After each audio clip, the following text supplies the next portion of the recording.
বৰপেটাত অনুষ্ঠিত হৈছে চতুৰ্থ ৰাষ্ট্ৰীয় গ্ৰন্থ আৰু বিজ্ঞান মেলা। জুবিন গাৰ্গ ক্ষেত্ৰত অনুষ্ঠিত গ্ৰন্থমেলা উদ্বোধন কৰে বৰপেটা সত্ৰৰ বুঢ়া সত্ৰীয়া ডক্টৰ বাবুল চন্দ্ৰ দাসে।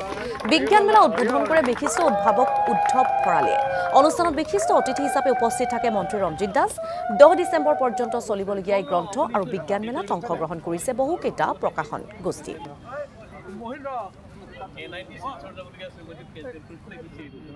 প্ৰতি 2 বছৰ মূৰে মূৰে যি ৰাষ্ট্ৰীয় বৰপেটা গ্ৰন্থমেলা আৰু বিজ্ঞান মেলাৰ আয়োজন কৰা হৈছিলে আৰু এইবাৰ চতুৰ্থ বৰ্ষৰ বাবে এই বৰপেটা গ্ৰন্থমেলা আৰু আমাৰ যি বিজ্ঞান মেলা আজি আমি শুভ উদ্বোধন কৰিছোঁ।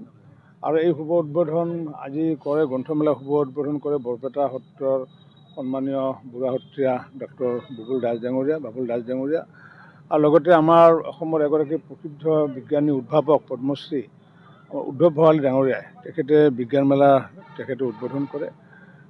যিহেতু প্ৰথমবাৰৰ বাবে বৰপেটাত গ্ৰন্থমেলাৰ লগত বিজ্ঞান মেলা সংযোজন হৈছিলে, পূৰ্বতে অসমৰ কোনো ঠাইত গ্ৰন্থমেলাৰ লগত বিজ্ঞান মেলা সংযোজন হোৱা নাছিলে।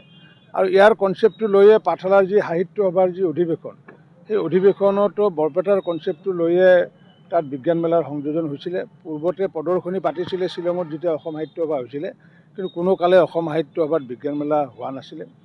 আৰু পাঠশালাত যি অধিৱেশন হৈছিলে সাহিত্য সভা, তাৰ কিন্তু মূল কনচেপ্টটো আছিলে বৰপেটা গ্ৰন্থমেলা, যিটো তৃতীয় ৰাষ্ট্ৰীয় গ্ৰন্থমেলা আছিলে আৰু লগত বিজ্ঞান মেলা আছিলে।